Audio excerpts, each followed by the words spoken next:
Daniel नबी की किताब 6 बाब और उसकी 3री आयत से। दानिएल नबी का सहीफा 6 बाब 3री आयत मेरे पीछे पड़ी। और चूंकि दानिएल में फासिल रूह थी, इसलिए वो उन वजीरों और नाज़िमों पर शफकत ले गया और बादशाह ने चाहा कि उसे तमाम मुल्क पर मुख्तार ठहराए। खुदा के कलाम मुकद्दस के पढ़े और सुने जाने पर खुदा की बरकत हो। तशरीफ रखिए।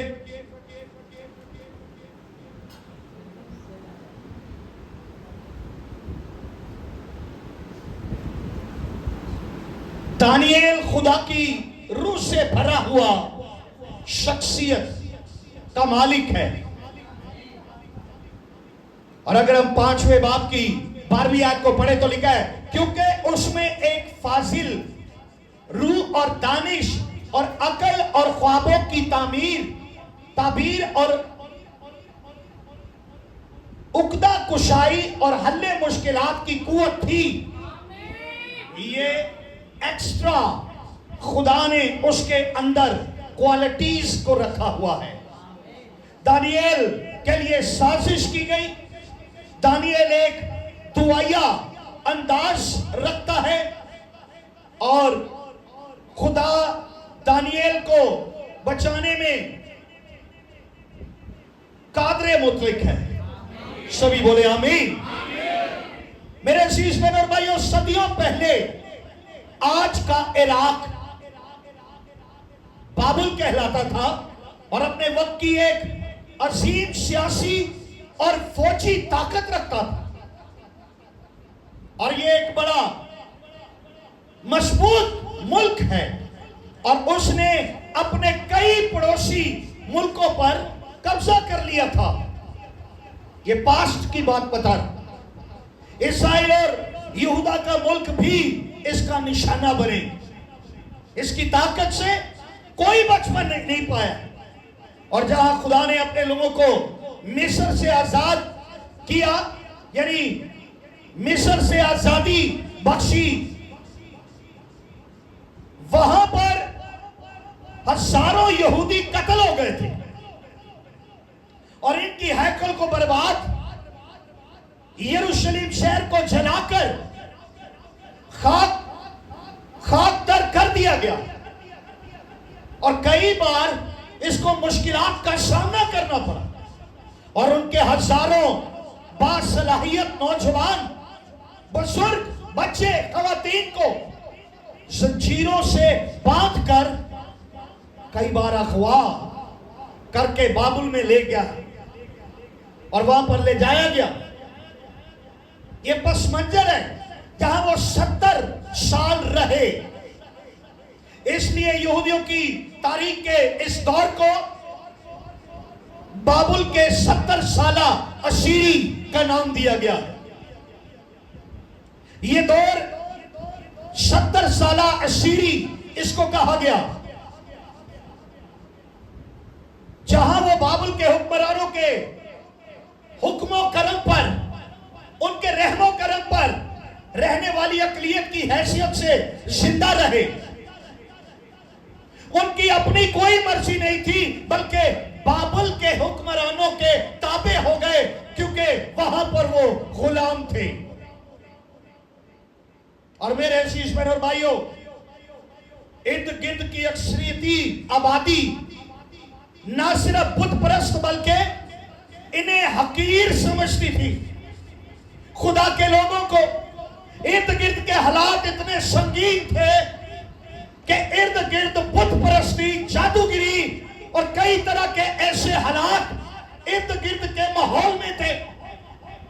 आज भी दौरे हाजरा के अंदर ऐसे ही हालात हैं।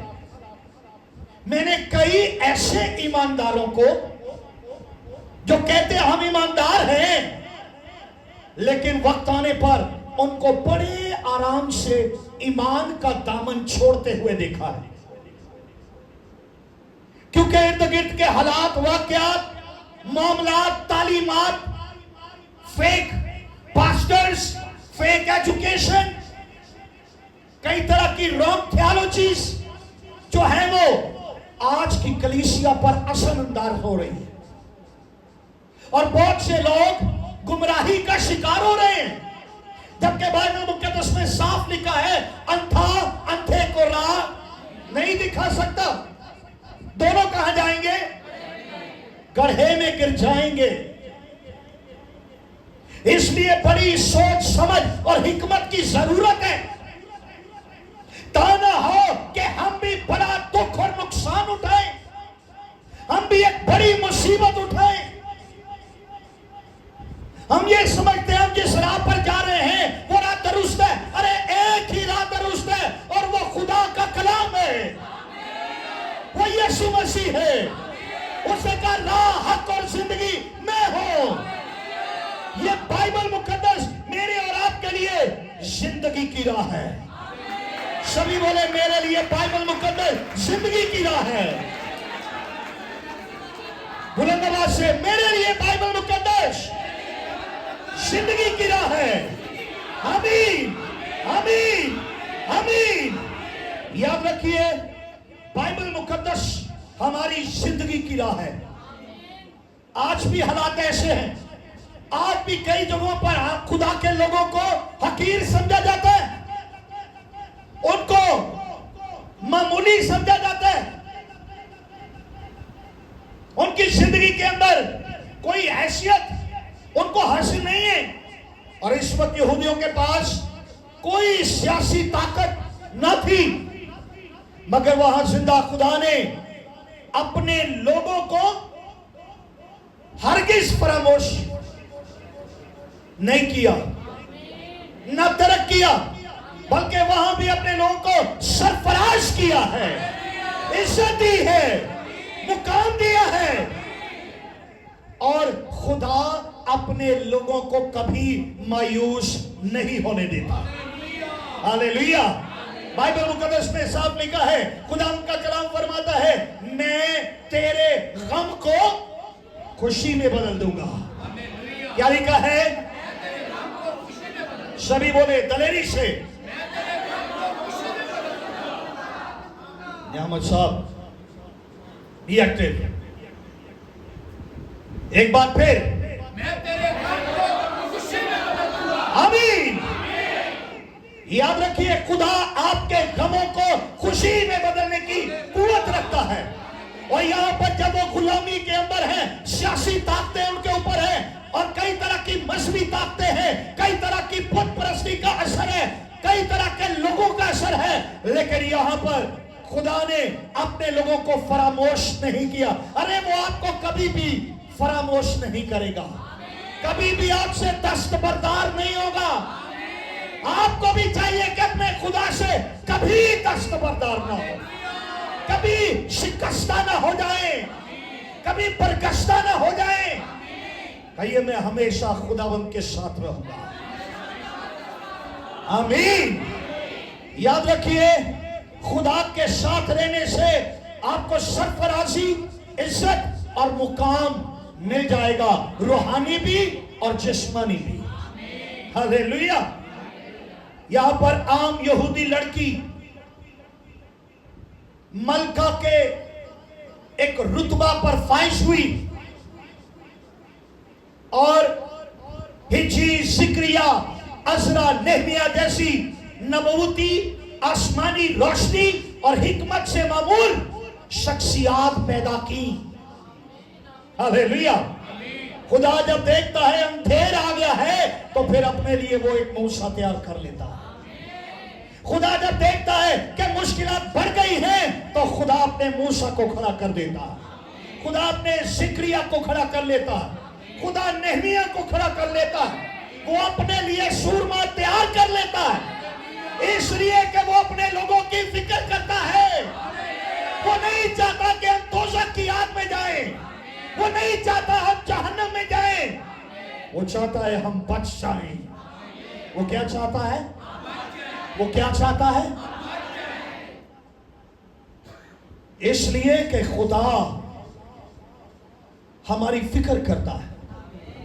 अगर बाइबल मुकद्दस का मुताला करें, सिद्रक, मेशक, अबदनजू और दानियल नबी भी इसी दौर के जगमगाते सितारे थे। हालेलुया।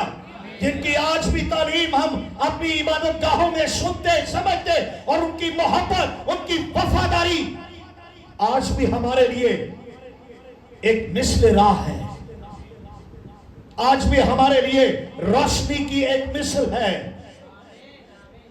आज भी हम उनके ईमान पर खड़े होकर बड़ी दलेरी हासिल करते हैं। हालेलुया। और उनके इन कामों से हमें हौसला मिलता है, बरकत मिलती है। खुदा के लोग इसकी कुव्वत और बरकत और अपने किरदार के वसीले किसी जगह, किसी सूरत हाल में भी जिंदा और कायम रहकर मौसर अकलियत का किरदार अदा कर सकते हैं। ये मत सोचिए हम अकलियत हैं, ये मत सोचिए कि हम कुछ नहीं कर सकते। अरे अगर आपके अंदर सिद्रक, मेशक, अबदनजू जैसा ईमान है, अगर आप दानियल जितने दलेर हैं, तो आज भी खुदा रियासतों को तब्दील करने की कुदरत रखता है। आज भी खुदा हालात और वाकयात को बदल देगा। हालेलुया। अगर आपकी दुआ में यह ताकत है तो बुलंद आवाज से बोलिए आमीन। याद रखिए हमें ऐसी ही कुव्वत की जरूरत है। हालेलुया। बोला जी एक्टिव। आमीन। याद रखिए खुदा हमारे लिए फिक्रमंद है और वो अकलियत अक्सरियत को नहीं देखता। खुदा जो चाहता है कर लेता है, वो जो चाहता है हो जाता है। आमीन। मत सोचिए मैं कमजोर हूं, मत सोचिए मैं कुछ भी नहीं हूं, मैं अकलियत हूं, मैं ये हूं, मैं वो। Nothing. You are the son of God. आप खुदा के बेटे और बेटियां हैं। हालेलुया। कहिए मैं खुदा का बेटा हूं, मैं खुदा की बेटी हूं। आमीन। दोनों हाथ उठाकर आमीन। इसलिए हमारी दुआओं में असर नहीं है। हम दुआ करते हैं लेकिन शायद हमारी कैपेसिटी बड़ी कम है, लेकिन खुदा चाहता है हमारी दुआया कैपेसिटी बढ़ जाए। हालेलुया। हालेलुया। खुदा क्या चाहता है, लेकिन आप नहीं चाहते। मुझे अफसोस से कहना पड़ता है आप नहीं चाहते। अगर आप चाहते होते तो फट करके 9 बजे चर्च में आते। खुशी की खबर बताओ, चर्च 9 बजे लगता है। कैसी खुशी की बात। कितने बजे पहुंचना चर्च? हाँ? कितने बजे? मैं आपको एक बात फिर दोहराई देता हूं। This is my duty, my duty. 10 कवारियों की तफसील, 5 अकलमंद, 5 जिन्होंने वक्त पर तैयारी की, वो जिन्होंने अपनी कुपियां तेल से भरी, वो जो बर्रे और दुल्हा का इंतजार कर रही थी, वो, और जो वक्त पर तैयार हो गई और इंतजार कर रही थी, वो बोलो। जो वक्त पर तैयार नहीं हुए वो ये लो ये वाई नहीं निकलती। पिछले इतवार दे आपकी बुआ जी ने मेरे कपड़े रेडी कर दिए हैं संडे के लिए, आज के दिन के लिए। पिछले इतवार शाम ਨੂੰ कि कोई मुश्किल ना हो जाए। और जो लेट हो गए दोनों के लिए सब हर तरह का मामला ठीक था। दोनों ने तैयारी की। 5 अकलमंद 2 ग्रुप थे। हाँ ना तो बोलो ना। मैं आपको सिखाना चाहता हूं। दोनों ग्रुपों ने तैयारी की। दोनों ग्रुपों को तालीम दी गई। दोनों को बताया गया दूल्हा आने वाला है। दोनों ने अपने आप को तैयार किया। जो वक्त पर पहुंचे वो कहां गए? बर्रे की ज़ियाफत में। और जो वक्त पर नहीं आए उनके लिए क्या हुआ? हाँ? बंद हो गया। क्या बंद हो गया? याद रखना, क्या दरवाजा बंद हो गया। दरवाजा बंद हो गया। ते खुदा ने की किया? क्या कहा? हाँ? मैं तुमको नहीं जानता। मैं तुम्हें इतनी मेहनत करके ते खुदा तुम कह दे मैं नहीं तेन जानता। बोलो की बनेगा? ये बाइबल मुकद्दस की बात है, मेरी नहीं।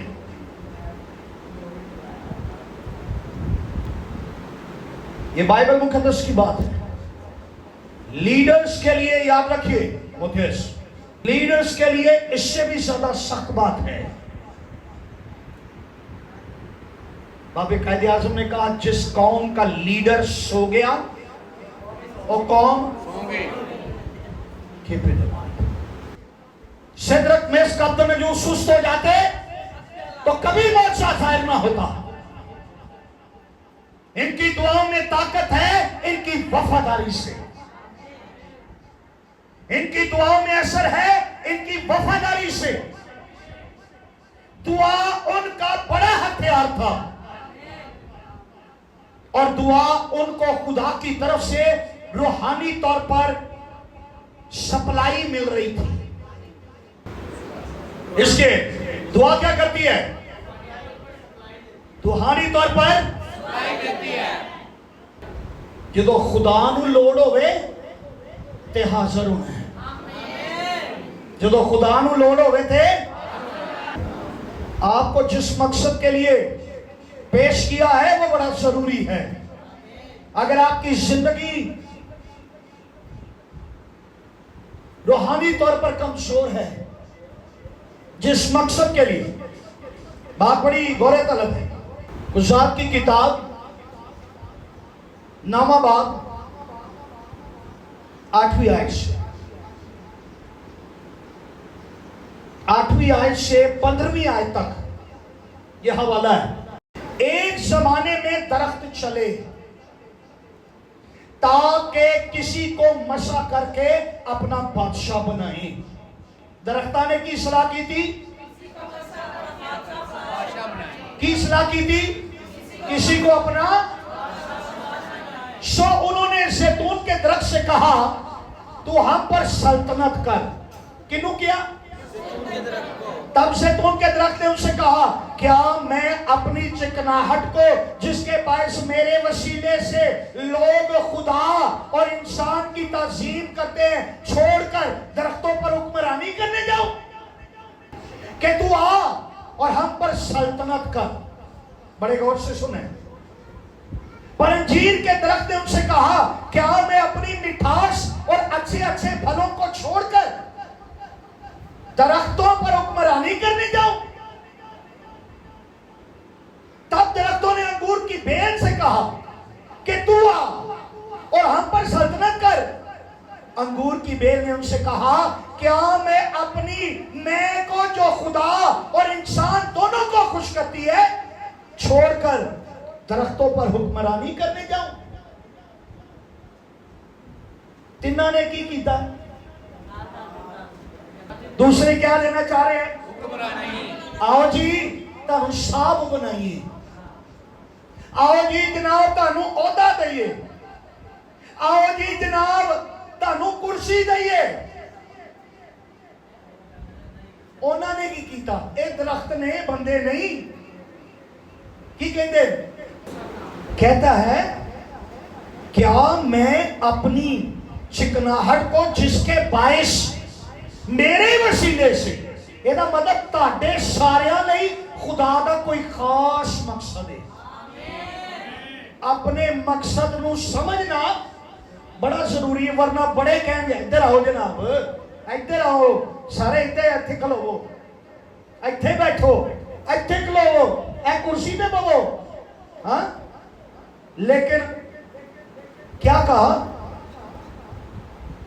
जिसके बायस मेरे वसीले से लोग खुदा और इंसान की ताज़ीम करते हैं, छोड़कर क्या मैं अपनी ड्यूटी जो खुदा ने मुझे दी है उसको छोड़कर किसी और काम की तरफ जाऊं? खुदा दी ड्यूटी देना जरूरी है या बंदियां दी गल सुनना जरूरी है? खुदा की ड्यूटी देना जरूरी है। इकरार कीजिए बुलंद आवाज से। खुदा की ड्यूटी देना जरूरी है। So think about this. इस बात के बारे में सोचिए। दानिएल, सिद्रक, मेशक, अबदनगो, उन्होंने अपना टारगेट, अपना मकसद नहीं खोया।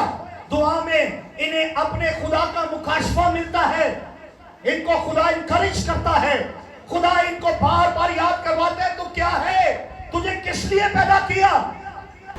उन्हें कह जा ते इन्हां नूं सिखा, जिवें मूसा नूं घल्लिया, अब्राहम नूं घल्लिया, दाऊद नूं घल्लिया, जा इन्हां नूं सिखा, इन्हां नूं दस मैं क्या चाहता हूं।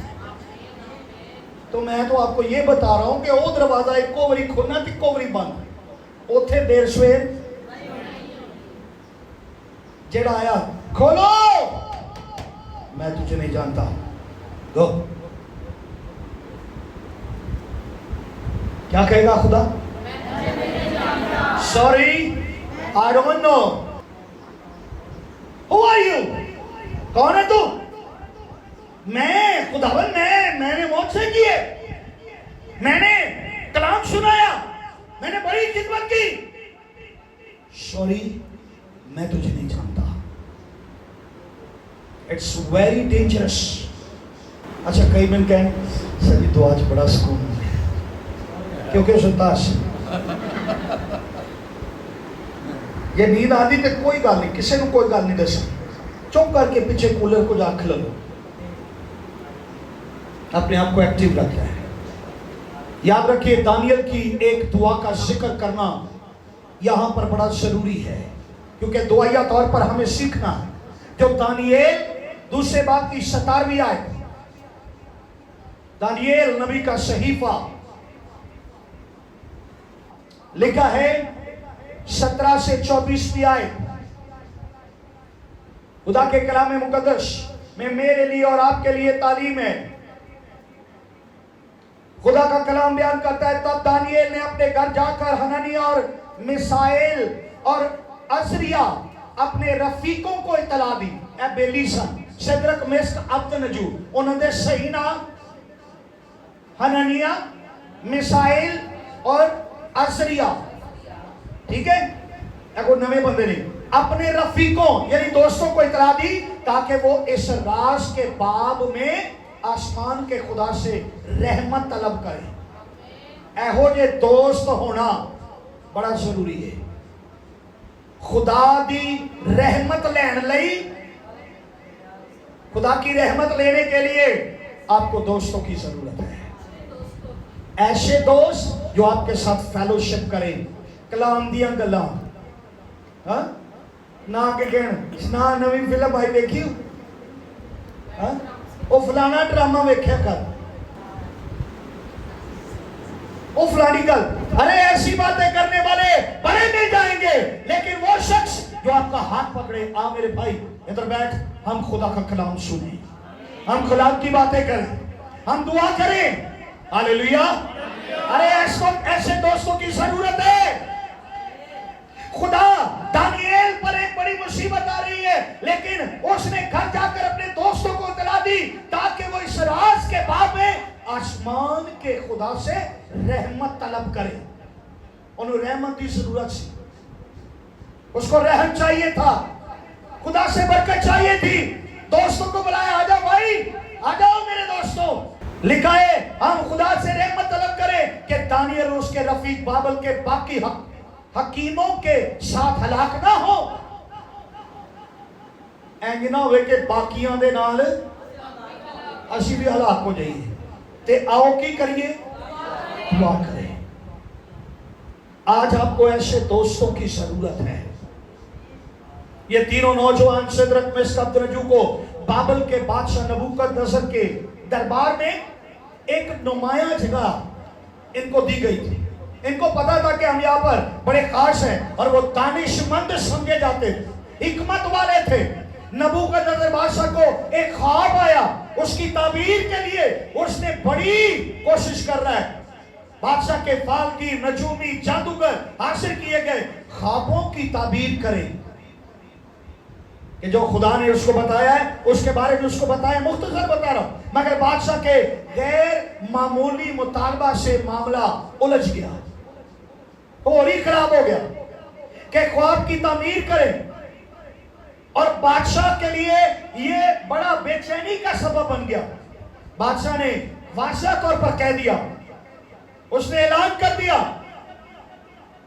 नगारे बजवा दिए गए, बता दिया गया कि जो कोई बादशाह के लिए इस हुक्म को नहीं मानेगा, नजूमी दानिश्वर ना सिर्फ बादशाह को ताबीर ही बताए बल्कि एक और तो पुट्टी गल पैगी, ख्वाब भी दसो, ख्वाब भी तुसी दसने ते ताबीर भी, ते जे ना दसी ते सारियां दे सिर कलम कर दिते।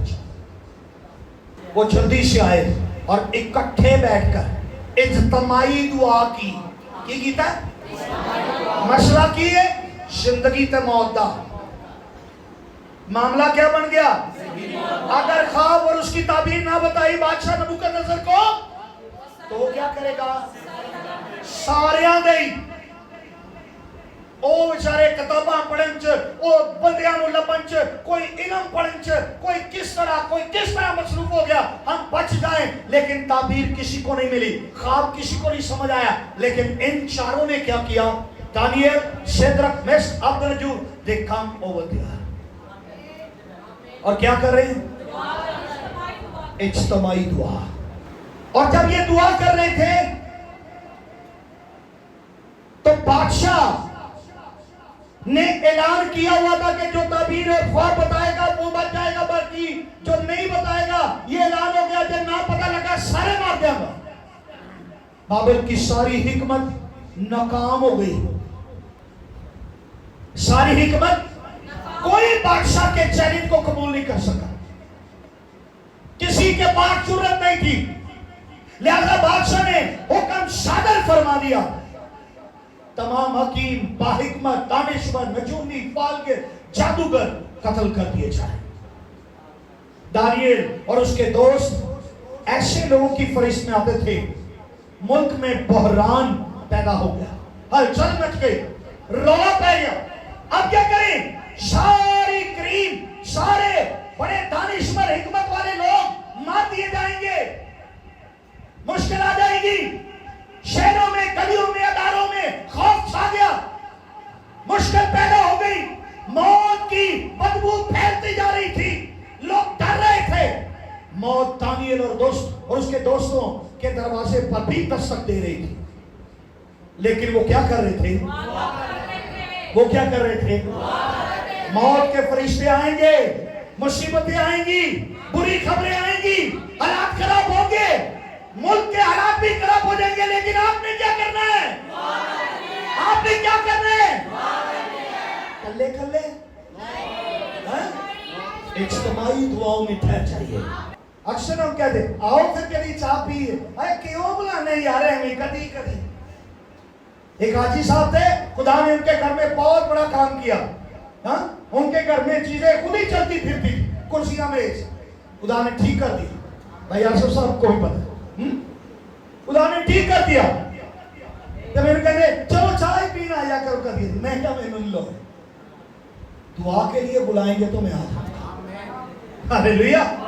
अरे आपने दुआ के लिए रूहानी महफिलें तैयार करनी है, दावत दीजिए, आइए आइए हम दुआ करें, आइए हम रोजा रखें, आइए दुआ में ठहर जाए, आइए 2 घंटे की दुआ करें,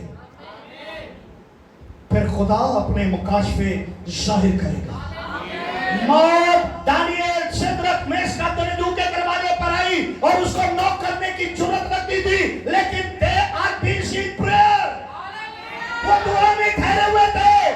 अरे दुआ मौत के फरिश्तों को भी हरा देगी, खुदा के सादर किए हुए जुमले भी खुदा वापस ले लेगा। भाई ये दुआ ठहरे, मैंने इन्होंने मुकाबला कर। इसलिए इज्तिमाई दुआओं में बड़ी ताकत है। कलीसिया का जन्म इज्तिमाई दुआओं में है और दुआ की ताकत को बढ़ा देती है। कलीसिया तो पैदा ही इज्तिमाई दुआओं के नतीजे में हुई है। हालेलुया। इज्तिमाई दुआ में जिंदा रहती है कलीसिया। और इब्तदाई कलीसिया जो थी, इज्तिमाई दुआ का अंदाज़े जिंदगी उनको विरसे में दिया गया था कि इकट्ठे होना और दुआ करना, इकट्ठे होने से बाज न होना, हर रोज रूहानी महफिलें तैयार करना, बुजुर्गों को बुलाना, बच्चों को बुलाना, नौजवानों को बुलाना, सबको बुलाना और इज्तिमाई दुआओं में ठहर जाना। यहां पर लीडर कौन है? डैनियल। उसकी टीम कौन है? Shadrach, Meshach, Abednego. बड़ा फरमान जारी हुआ है बादशाह की तरफ से, मौत का फरमान। कोई जवाब नहीं दे पा रहा।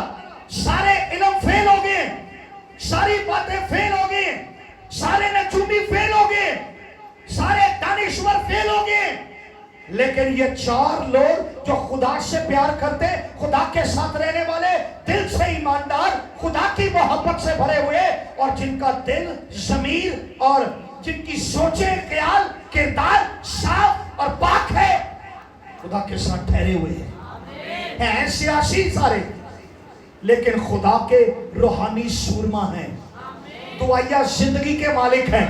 और जब ये मिलकर बैठे हैं तो खुदा के कलाम में क्या लिखा है? खुदा का कलाम नाज़िल हुआ।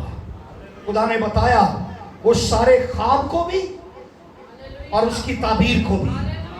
अगर हम इज्तिमाई दुआओं में ठहर गए, अगर आज हम डैनियल की तरह दुआओं में ठहरने वाले बन गए, और ना सिर्फ हमारे मसले हल होंगे बल्कि हम बहुतों के लिए बरकत का वसीला बन जाएंगे। हालेलुया।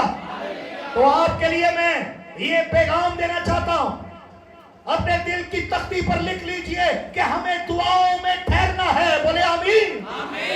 हमारे लिए तरक्की का राज दुआएं हैं। रूहानी जिंदगी की सांस दुआ है। रूहानी जिंदगी को जारी करने वाली दुआ है। जिंदगी का एहसास पैदा करने वाली दुआ है।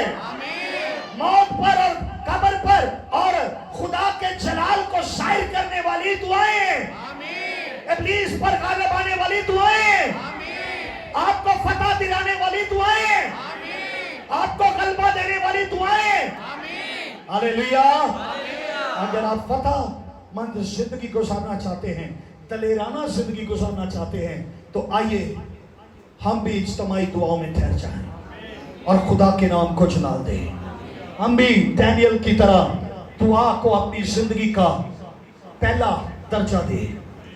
जब आपको पता चले कि दुआ की जरूरत है और दुआ करनी है, तो आप सब काम छोड़िए, क्योंकि दुआ वो हथियार है जिससे आप गालिब आ जाएंगे। दुआ वो हथियार है जिससे इब्लीस घबराता है। दुआ वो हथियार है जो चलते फिरते आपको दलेर बनाता है। दुआ वो हथियार है जो खुदा से बातें करना सिखाता है। हालेलुया। और अगर आप दुआ में मजबूत हैं तो खुदा के करीब हैं।